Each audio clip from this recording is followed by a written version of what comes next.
Hi, my name is Dr. Mahsa Hajat-Khoshniyat. I'm a clinical social worker. I have a basically PhD in clinical social work and a master's in social work. I'm a licensed psychotherapist.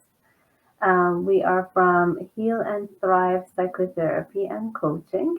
It's a little family business offering mental health services to you, and I'm really glad to be here. Thank you for inviting me.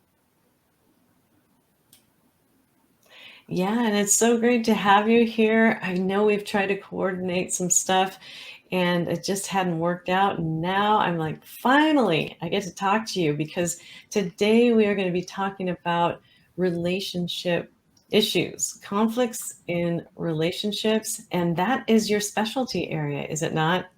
Yeah, very much so. Yeah. So, what we want to do is we want to start to highlight some of the relationship conflicts that are present today and also present people how to deal with them, some sort of tips, tools, and techniques. And so, you have presented a brief background of yourself. Can you tell us a little bit more about how you got interested in working with people who are struggling with relationship difficulties? So to be honest with you, I've been with my husband for 18 years, and it hasn't been, it's a marriage, right? It has great points and it has low points, and it's all about, loving someone and going through difficulties and the good times with them, and it's been worth it every minute. So very early on, I became interested in relationships because they have such a healing power.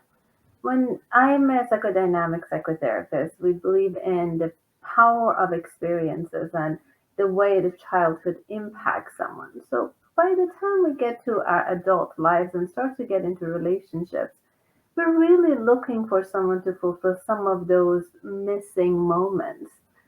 The concept of the relationship and the power of relationship is to help someone really change, grow, and thrive in the context of their lives, to heal from what they've gone through and be able to become better. So when we think about relationships, we bring with us everything that we have gone through, our own experiences, and who we want to be. As a relationships are such an important space to grow in. And I feel like my marriage has definitely been one of those experiences. Yeah, absolutely. So when you think about relationships, it's not just friendships, but it's romantic connections. It's even relationships at work or in our community. And it is really important that we relate to each other. And yet there's so much discord in our world today. And what we do as far as relating to each other is sometimes different. Sometimes there are problems. And so that is what you typically deal with as a, not only a licensed clinical social worker, but also somebody with a PhD. And you are out there helping people to work with these issues, which is so fantastic because these issues come into my office too. So, what I thought we would do is talk about some of the ways relationship issues can present in the office and also how we can help people resolve them. Does that sound okay? Absolutely. Yeah, yeah. So, what kind of problems typically come up in your practice? People bring in certain problems. What do you see most often presenting as problems in your practice? To be honest with you, I see a lot of loneliness, people feeling lost, misunderstood, devalued, alone, in a world in which they have many people. So when we think about relationships, relationships are about the emotional connection, understanding, communicating, connecting on many different levels. And as you said, they can have many different shapes and forms. In the today's world, the way life is with a lot of distractions that it has really pulled us apart from each other. So is this we really need to attempt to make those connections, like make it a conscious attempt. So in that context, I see people who are very successful in their lives, right? They're doing very well in their careers, happy with, their life circumstances, income, hobbies, all sorts of things, but feeling very lonely and unhappy. Some because they're focused on their priorities at the time and really have missed out on close relationships. Some because of, having had trauma in their past. And it's difficult to overcome that and start again to build trust with someone else. And some is people have kind of like basically pulled apart, whether it's in the form of infidelity, ghosting each other, being mean, even like people getting into cliques and like bullying, things that can happen on social media or in person. So many different forms, but all boils down to how people are seen, felt, understood, and how to help them resolve that. Mm. Yeah. So people being perceiving themselves as being misunderstood due to social media or their own relationship issues, and then this loneliness that people feel that they're maybe at the point of their lives that they are satisfied with their career, but maybe not so much with their personal lives. You know what I see when I think of what comes into my office is people are chronically dissatisfied by the way other people treat them. And not like I have a bunch of clients who come in victim mode, but they're dissatisfied with the quality of the relationships that they are currently in. If it's a romantic relationship or if it's a friendship or even online relationships, they're just chronically dissatisfied with the quality of those relationships. So that's the thing that I would want to add as well. Absolutely, and I see that a lot, right? It's this idea that if you don't know who you are, what you mean, what you're worth, what you value, it's very hard for you to project that out there and receive that. It's hard to set boundaries if you don't know what you deserve. And Mm. then in the world that basically you have access to everyone. Like only thing I have clients that come in and talk about online dating. And I say to them always, like, when I was dating, there was a specific locations you would go, and each location filtered out who would come in, right? You would go to the library, you would see set of people who were interested in this. You would go hiking, another set, a bar, a different set. So the filtration was already there. You would Mm. already bond based on interests or values or where you were in life. So the choices were more limited and more specific. Now you have the world at your fingertips. So as people start to engage, if they don't know who they are, what they want, what they're looking for, and how they want to be treated, it's going to be very difficult to Mm. figure out and find those satisfying relationships. So what you're saying is that you've got to know who you are first when you go out there so that you are able to discern who you want to connect with. Mhm. Yeah. Okay. Well, that's sound advice. So that's that's Dr. Masha's tip number one is know who you are yourself before you go out there and try and find somebody. And I guess what you have alluded to is the online dating and people finding people that may not be appropriate for them. Is that right? So I have this rule for online dating. I say to my clients, if you're going to do online dating, do not get emotional involved at first. I Mm. say you have to be analytical. And as you're reading the information the person has posted, you have to be like a detective, taking out what are their values, what are their interests, what do they stand for, what are they looking for. Honestly, I tell them don't even look at the picture. Mm. Read the profile with that lens and take notes. Mm. If you like what you're seeing and it matches your values, then even start thinking about do I like this person or not? Yeah, some people are scared to even go on online dating because they're afraid that the person on the other end isn't displaying themselves as they really truly are, right? Maybe we have these values displayed, but when we actually meet them, we find out different things. I know that's commonly true with some of my clients as well. Absolutely. And that's why I ask people, imagine this as a filtering process. Don't think of it as you're going on a date to meet someone and will you like them and will they like you. This is just about, are we even on the same, path?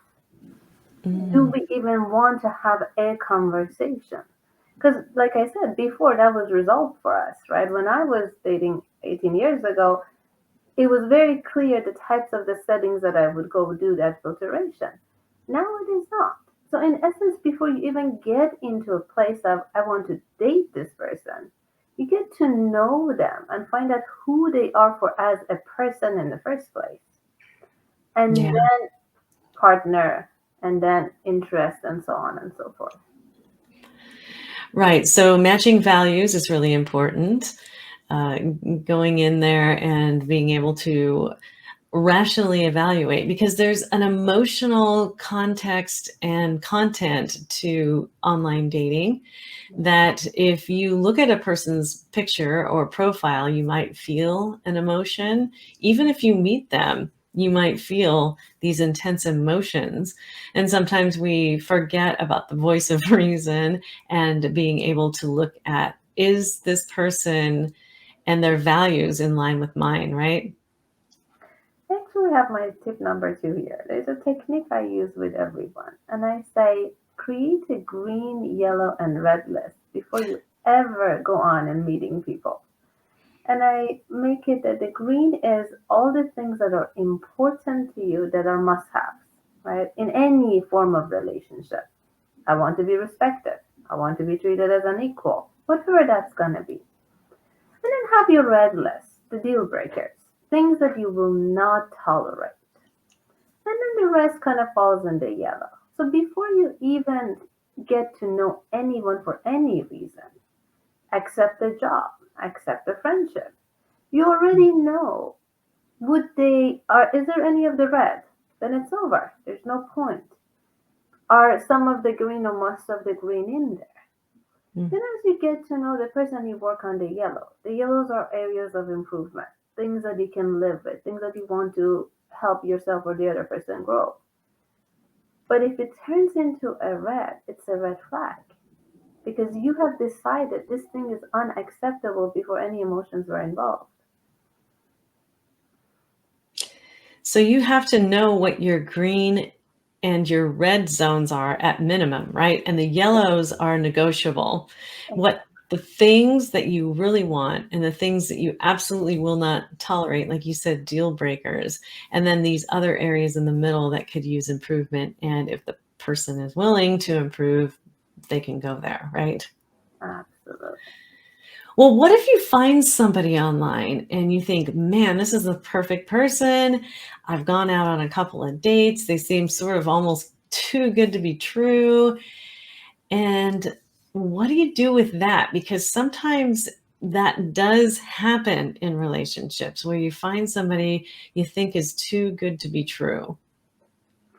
So then the question becomes, why is it too good to be true? Right? Mm, Is it too good to be true because I don't think I deserve this? right. Is it too good to be true because it just doesn't add up? Right? Mhm, No, and that's where I would like to ask more questions. right. Is there an explanation that helps me make sense of why does it seem like unlikely? The second layer, or maybe tip number 3, is involving trusted friends and family and looking at the person's trusted friends and family.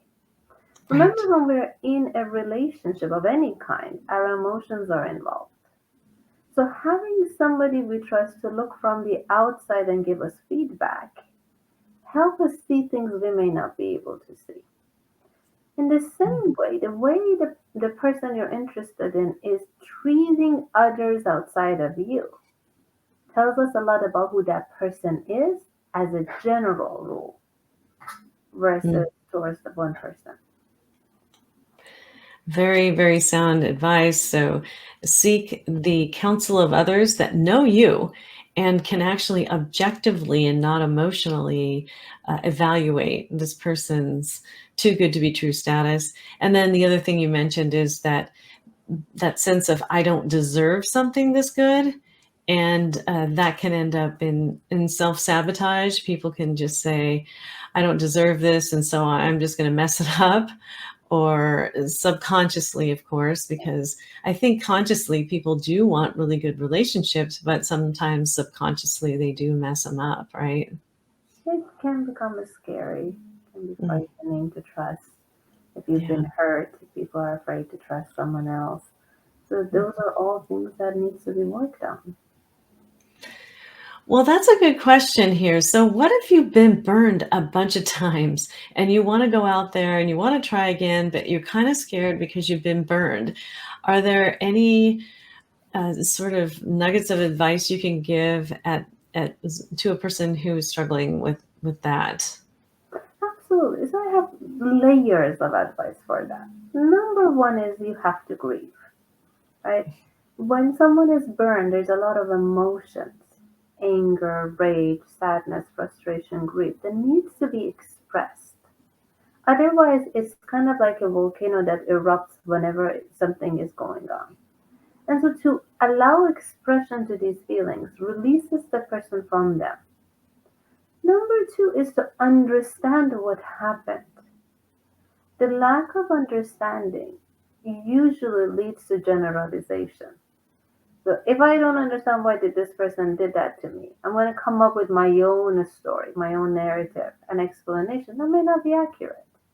But then I'm going to use that same story to apply to every kind of situation, which kind of creates people making, not the most accurate analysis of the situation. And that's where therapy is helpful to help the person process, grieve, and also make sense of what happened. And then out of that is the what is learned, which then they can apply. Like from the beginning, I'm going to set my boundaries. These are the things I've experienced. And I need to know that you will not do that, or if you do, it's over. Yeah.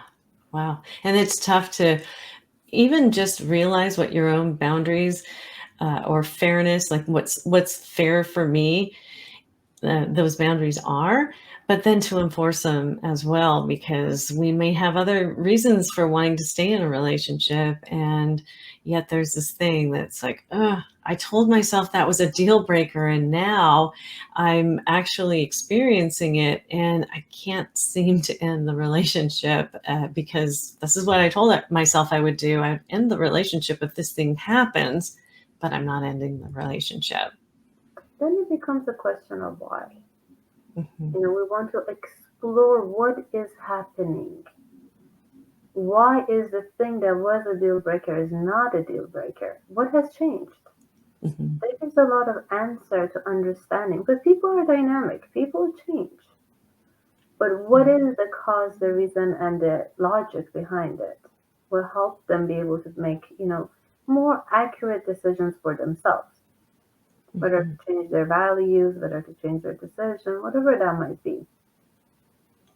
Well, this happens in established relationships. So, say you did get somebody that you liked and you even found them online or you found them in person and things are going great.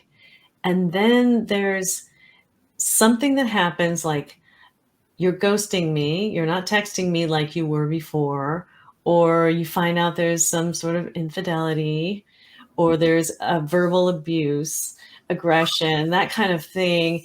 And you had once said, this is a deal breaker. If this thing happens, I'm going to break up with this person. But then when it does happen, you're so far into it and attached that it's really sort of difficult to break up with that person, or even this is what I suggest, like have them come into a counseling session as a collateral and we'll try and figure this out. And they're not willing to do that. And so typically my clients are at this point to where, wow, I thought this person was really great. And then this really bad thing happened. And now where am I? Do you have any sort of uh, tips for a person who is experiencing that sort of letdown of suddenly being abandoned or having, their deal breakers broke? So the first thing I ask them is, what are you afraid of? Right? Because Mm, usually there's a fear. Sometimes it's, I'm afraid I will never find somebody else. Sometimes it's, I don't know how to take care of myself. Sometimes it's, I really love him. I know he can be better. So the reason the person is staying basically gives me the indication of what to do next. For right. one, the person may not be ready to leave, want to, but not ready. So what do I, as a therapist, need to do to empower them to get there? Sometimes they haven't given up hope. So my job is to sit with them and allow them to go through the process and allow them to get there on their own as I'm continuing to grow their sense of self and help them understand who they are, what they deserve, what they should have in life. And sometimes it's about forgiveness. And that's okay. I've had many clients who had infidelity and came back and changed their lives. That's totally fine. The question is, what do you want? And why is it important to you now? And what are you willing to pay for it? Yeah. When a client is in an abusive relationship, say, okay, that's fine. You're okay with this? Okay. What are you going to do when he pulls a knife out on you? What about then? I'm okay Mhm, with whatever you decide, right? It's very important for us to stay out of it. But get them to think about this further and further and further. mhm. Allowing them to make whatever decision they want, but being able to see the whole picture. Right. And they ultimately make their own decisions about where to go, but we present certain options and challenges to their thinking and their belief systems. And I think that's one of the most creative parts of being a therapist or a psychotherapist, and helping people to open those doors and figure out, oh yeah, it's really clear now, this is what I need to do, whether it's stay in the relationship or to exit or to be able to try and fix it somehow, right? Absolutely. Yeah. And we can move also to the relationships that are not typically romantic, but we've got all of these relationships online and in our world, how we relate to each other. You and I talked about some of the political events in your own home country of Iran.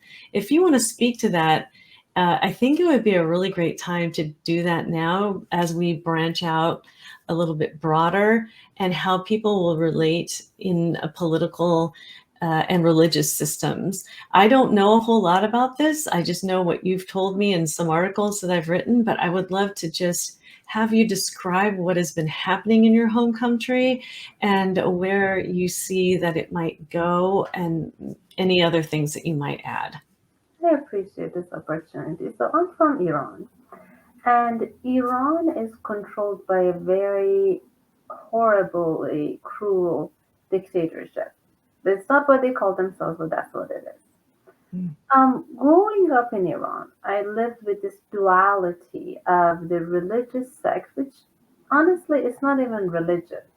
It is really whatever they have turned the religion into. I have a lot of respect for the religion itself and people's religion, but what's happening in Iran is not. Even religious figures are protesting it as being unacceptable and not based on beliefs.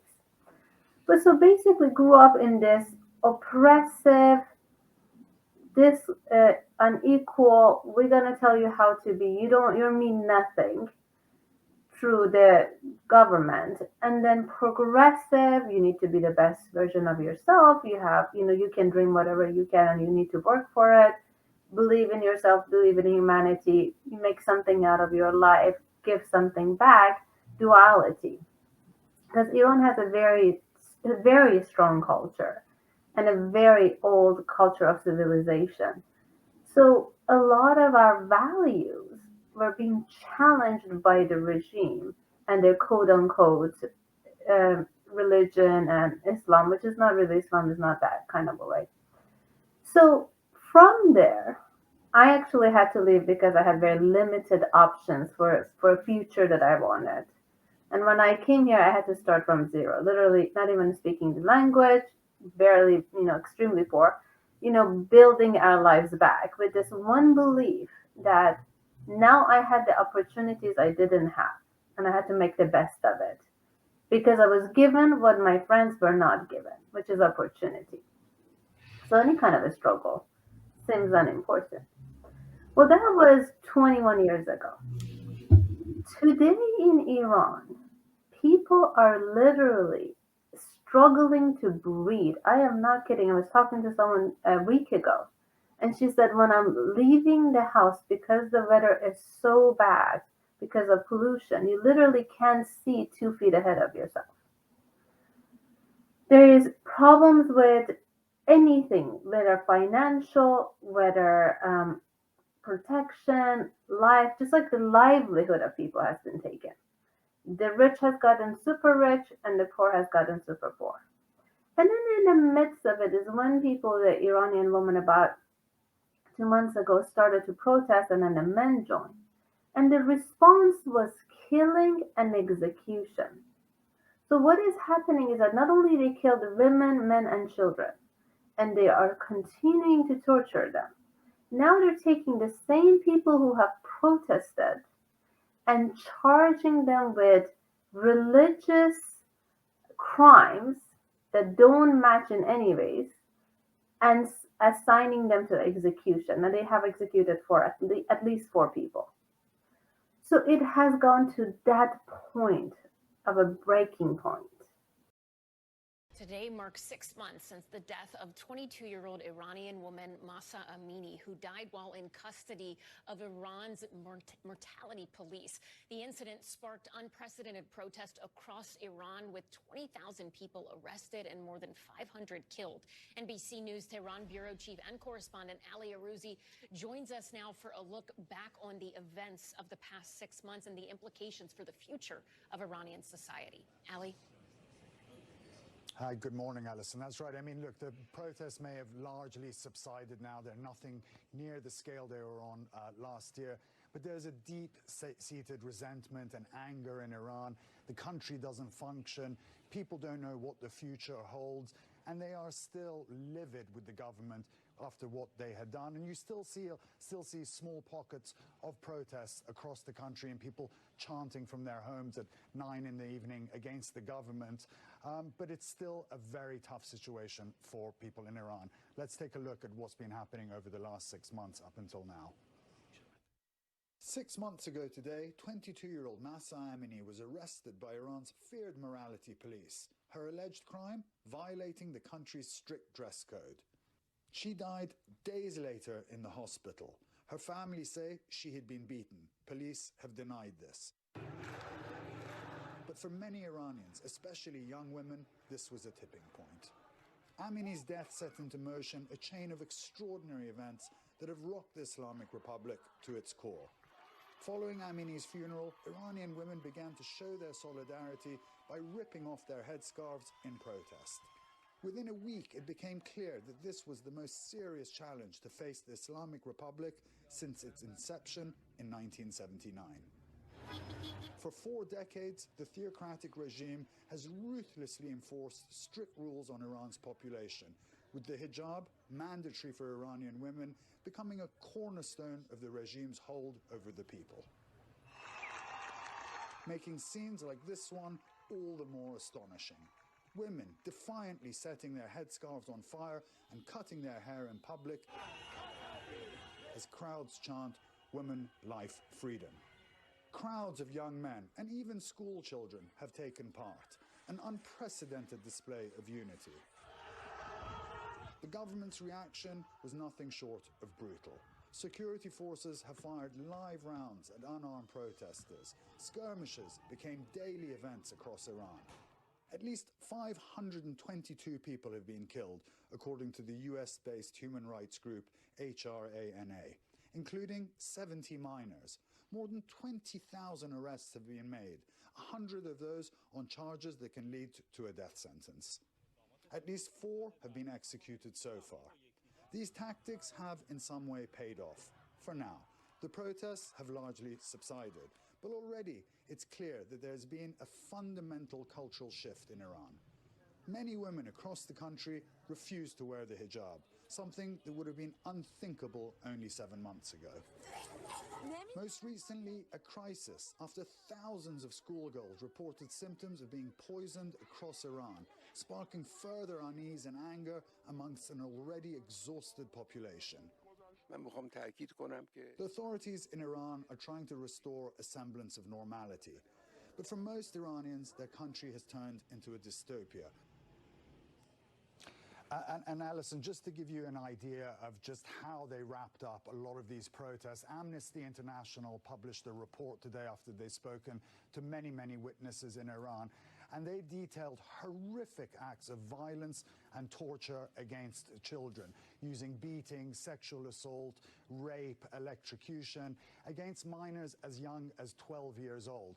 So they used absolutely brutal tactics to bring those protests to an end, but it's left deep emotional and physical scars on much of the population, and many people are wondering when this will flare up again.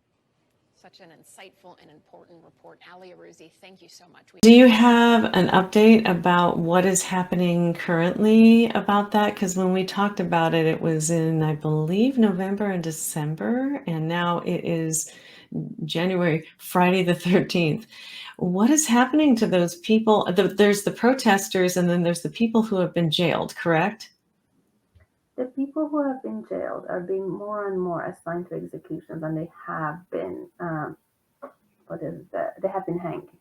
4 people that I know of have been hanged. They have now added rules that if you walk outside your house without covering your hair, you're going to be sentenced to prison. The tortures have gone up to the point that when people get released, they kill themselves. So things have gotten so much worse. It has become unbearable. And with that is the pollution in the air and the, not having enough water, not having enough gas. Although we have tremendous gas resources, they're now talking about cutting down people's gas. In the middle of Iran, it has 4 seasons. Like when we're talking about winter, we're talking about storms, the snow, like the whole thing. And imagine not having access to gas, not being able to warm up your house. Mm-hmm. People are at the brink of extinction in Iran. This is horrifying. And wow. We need the outside world to do something because they're being squished. Yeah, I was going to ask you, so what in your mind is the solution to all of this? It sounds awful. The Iranian people are doing what they can in the country. But ultimately, this is an international crisis. Iran is in a very strategic place. Iranian regime, I shouldn't even call them Iranian, but that regime is supporting all sort of terrorist actions. We know that they supported Russia in Ukraine war. So that is not ending. It is in the best interest of all the other countries to step in and help free our people that are putting their lives at stake every single day. This is not something to stay quiet about. Yeah, it sounds like you've got an imbalance of power and vulnerable people who are actually really wanting some freedom, and they are not getting it. In fact, many of them are getting executed, and others who are in protest are being jailed. And you said, that little phrase that you said, which is so important, is that we're on the verge of extinction in Iran. I had no idea. I mean, really, our people, the progressive people that I grew up with, the people who made me me, are being killed. Simply just killed. I mean, there's no other word. Mm. Every time you step out, and then what happens is that they steal their bodies. They don't even let their families bury them. I mean, I don't know what to say anymore. It's just unbearable. So should the young people who are rising up and saying things, should they just stop speaking, or what is the solution here? I know you already presented one, but it seems almost like there's the powers that be and there are the people underneath who are really wanting to rise up and do something about some injustice, but it doesn't seem to be working. Is there any other solution that you can maybe offer? So the solution is not to stop. We cannot stop. You know what my friend said? She said, everybody that is jailed, the first thing that people in prison ask them is it still going on? Because if it's not, they will hang me.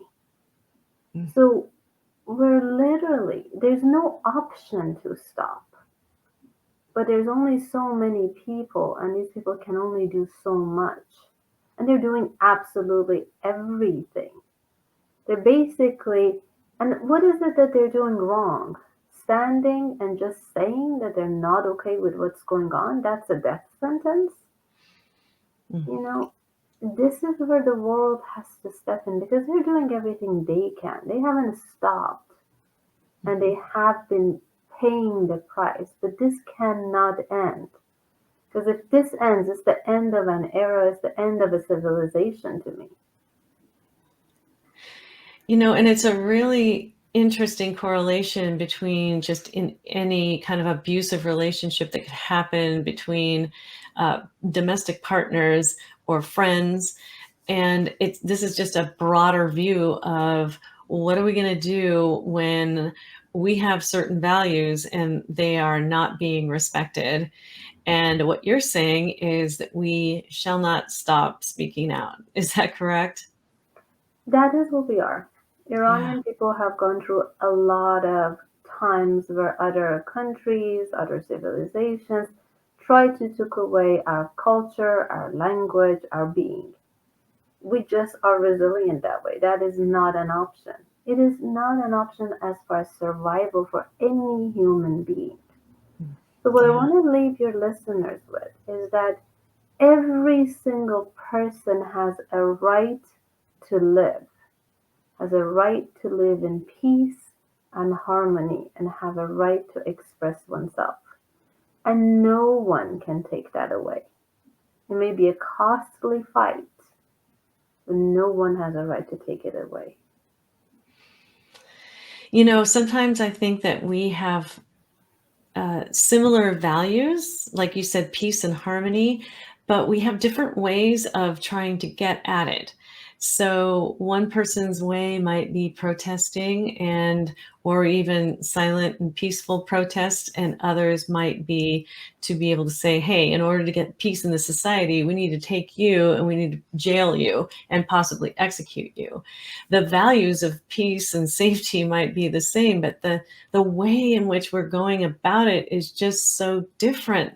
And I really do believe that people have more in common than they have differences, but they can reach an agreement, or they can understand that this is the way we do things and it's on the extreme end, and this is the way we do things. And I just wish there was a little bit more respect for each other in that process.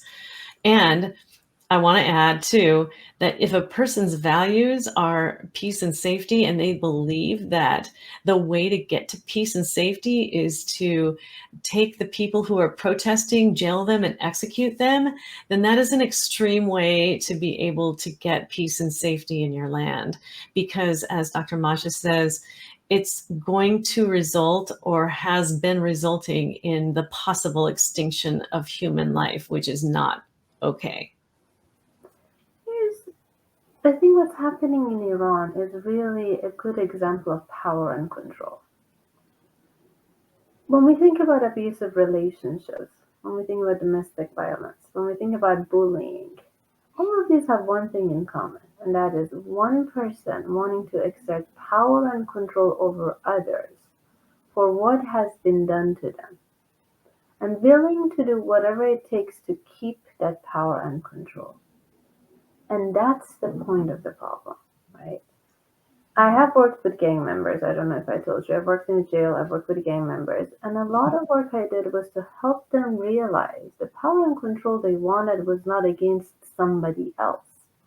They didn't need to control or exert power over someone else. What they needed to recognize was the powerlessness they once felt and address that. Yeah, so what you do is you present new ways of dealing with conflict and resolution. And we've talked about some solutions that you have talked about. And so do you want to say a little bit about developing resilience and living up to your personal potential and how you teach people to do that? It starts with accepting that you're worthy, even if you don't feel like it. Mm. And what I say to people is, imagine a newborn is crying over there. What would you do? Majority of the people say, well, someone's got to address that kid. Someone's got to go get the kid. And I say, well, why? What is that kid worth? What has that kid done to have value? And pretty much everyone says, well, it's a kid. Say, exactly. You were once a kid too. What happened to your worth? And of course, I worked with gang members, so they said, well, I did these things. And I said, yeah, that's your burden. But that didn't take away your worth. It's a consequence you have to pay. There are things now that are on your conscience because of what you've done. But your human right to exist was never taken. But somebody else told you you're not worthy. And so it's this understanding that we have worth because we exist.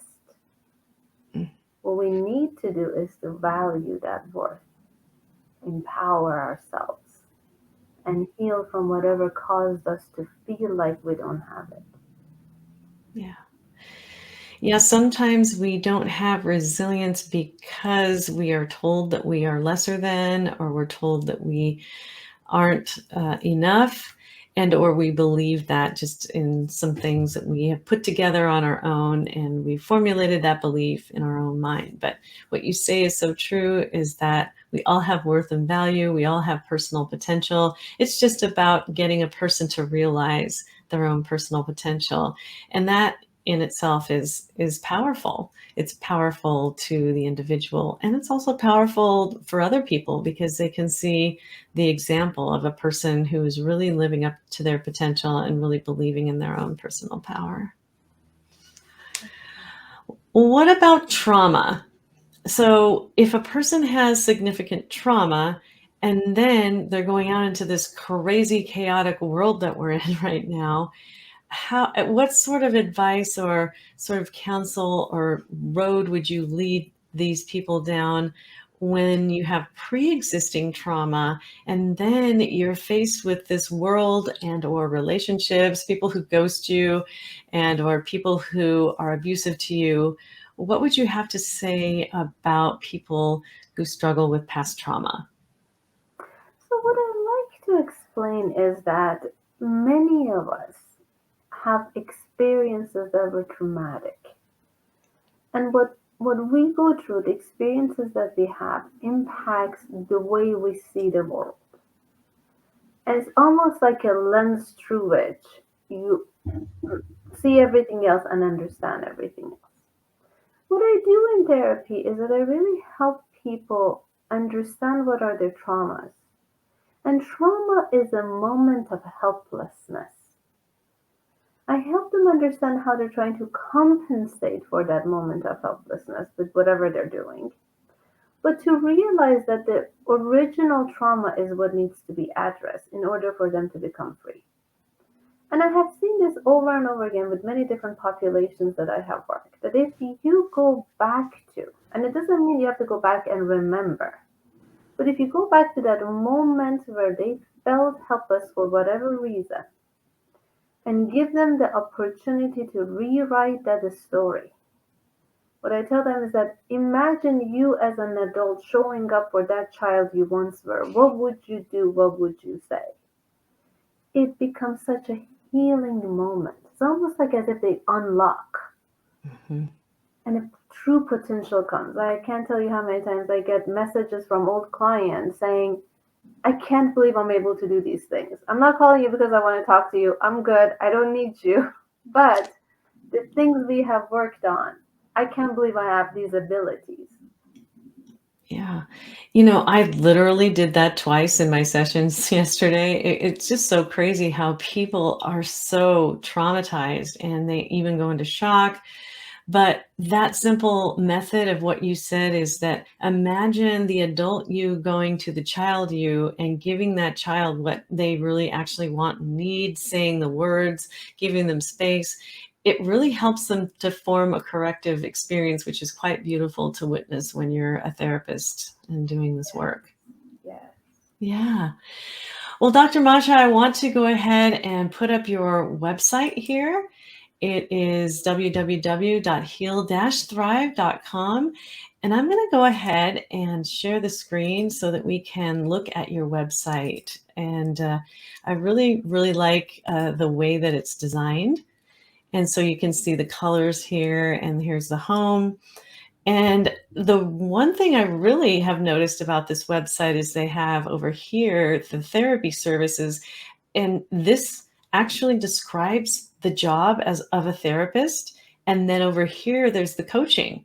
So you can see the difference between the two. Some people don't understand that. So I thought it was really super cool that you put that on your website. Can you tell us a little bit about how this website works and what kind of tabs you want me to click on? We'll see if they work. Sometimes the technology doesn't work that great, but sometimes I'm lucky and it does. So I want to highlight that we have two sets of services. So we do the therapy and coaching. And the idea of having both is that therapy allows people to deal with really underlying issues, the emotional issues, things that they're going through. But coaching is this kind of like hand in hand support to achieve your goals. So when I talk to people in therapy and I give them general ideas, I say if they work with both of us, I say, okay, now go to the coach and tell them what I said and how you can put this in action. And that's where the planning comes into place. The different skills that my husband is the coach. He teaches them the way he follows up with them. And then sometimes he sends them back to me and say, hey, you need to work on this person on self-esteem. And so it has this kind of like a wraparound service. In addition to that, we offer groups. Ruz is an ADHD coach, but he does work with everyone. We do have another therapist.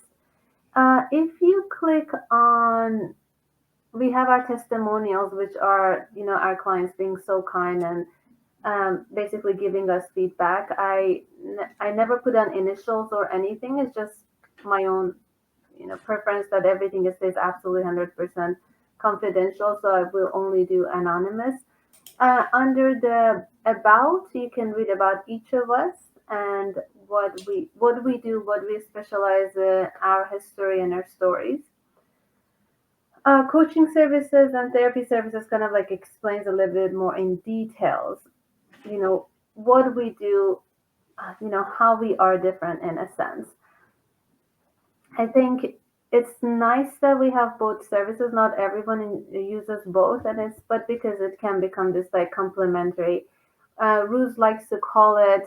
I'm the healing and he's the thriving because I help people heal, and he's like when they heal, you need to send them to me so I can help them get to where they need to get. My personal favorite is if you go to the home. So that little picture, and the reason I chose Heal and Thrive as our name, is because I believe in that. I feel people come to us as that, tree in the water. And as we start to work with them, it's really raising them up out of the water and getting them to a place that they're fully thriving. Nice. And I see it has over here that you could request a free consultation. And Yes, then down here, there's some office locations. You're in Fountain Valley, California. That is in Southern California, correct? correct. Yes. Yeah. We do Can you have say in it? person and online. Oh, okay. So you're in person and online? I am personally 99% online because of life, demands. But my husband and our other therapists, they do both. What I want everyone to know is that give us a call. No one will go unattended. We Wow. are not one of those services that will not answer our calls. That goes against our ethics, actually, all of us. Call us and we will answer. All right. Well, here's the free consultation. Hopefully you can see my little mouse cursor here. I did know that you wanted to talk more about what the work your husband does as an ADHD and life coach. If you want to speak to that, because I know a lot of our young people, especially, struggle with ADHD. ADHD is a very misunderstood diagnosis, and a lot of people think of it as a mental health diagnosis. I think of it as a way of being and a different neural network biology. ADHD is a gift in its own way. My daughter has ADHD and she's the most talented, artistic, fabulous 5-year-old that Oh, struggles with some basic stuff, right? So it is when we think about ADHD, if we think of it as different rather than any other category that we can put it, we can really appreciate that people with ADHD have this really expansive view of the world and abilities that, for example, myself, I don't as a non ADHD person. And it's the idea of understanding their potentials, their abilities, and helping them thrive in those ways, rather than focusing in the areas, executive functioning areas that they struggle with. right. So, what Roos does is he really appreciates what ADHD is and to understand how to use it to help the person thrive, but at the same time helping them understand and, in essence, compensate for the areas that ADHD is, you know, kind of interfering. Organization, planning, working memory, so on. Like areas like, being organized, remembering to do things. And in essence, offering tools to compensate for that. He has been very helpful to help people, get jobs, do well in a school. He works with a lot of kids and families, even help with relationships through this new and understanding and really providing the tools, specific day-to-day tools that they can use to overcome obstacles and get where they need to go. Yeah, and I see here that there is a specific tab that is for Ruse and his Yeah. free 30-minute complimentary session. So it has a lot of information for those who are interested in learning more about ADHD and reading about it, and also how coaching works in this venue. And I really appreciate this website for Oh, sure. thank you. I appreciate you sharing it. Hope you find it. So it's if you go onto Facebook and do a search, don't do a group search, just do a regular search. It's Psychotherapy HAT. And then also on Instagram at Heal and Thrive _PC. And so find Dr. Masha at the website and on Facebook and on Instagram. Anything else you want to say about yourself, about your practice, or about relationships? It's been a great talk, I think, in just kind of a short amount of time. I really appreciate it. I think what I want to say to your listeners is that please don't be shy. Feel free to reach out. Mhm. Every one of you deserves the happiest life. And you may have had therapy, you may have your heart broken, sometimes they may not have worked. Know that my intention is to help people have fulfilling lives and to get to where they need to get to. And one of the first things I say is that if you don't like something I say, if it's not working for you, tell me so I can help you. And if I can't, refer you. I want people to be successful. And so take that sometimes very difficult step of asking for help and reach out. We are here for them. And I thank you for that, for sure. And I know that I am of the same mind of when people email me or ask me for help, I'll always say, I will answer you. Yeah, it might take me a little while or whatever, but that's my commitment to the people because I really do want them to find. My business name is Lokahi Counseling, and Lokahi is a Hawaiian word for harmony, unity, and agreement. And that is what I built my business on.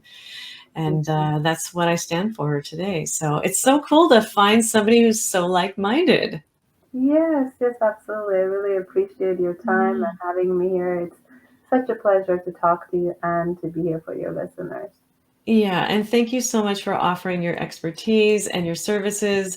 Feel free to contact Dr. Masha and her husband, and they do work together, and they do amazing things. So thank you so much for joining Calming the Chaos as a guest today. I really appreciate it.